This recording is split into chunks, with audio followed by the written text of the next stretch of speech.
June মাসের ৬ তারিখে পবিত্র হজ।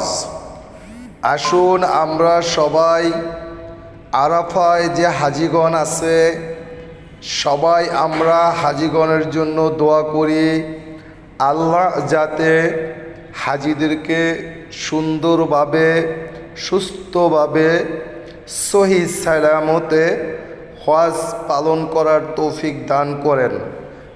আমরা সবাই বলি আমিন।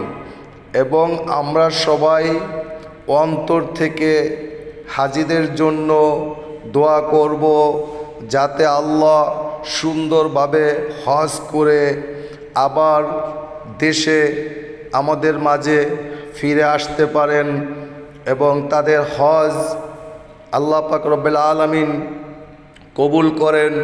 সেই জন্য আমরা দোয়া করব এবং সাথে সাথে আমরা আল্লাহ তাআলার কাছে এটাও চেয়ে নেব যে হে আল্লাহ, আমরা যারা এখনো হজ করতে পারিনি আমাদের সবাইকে আপনি হজ করার তৌফিক দান করুন।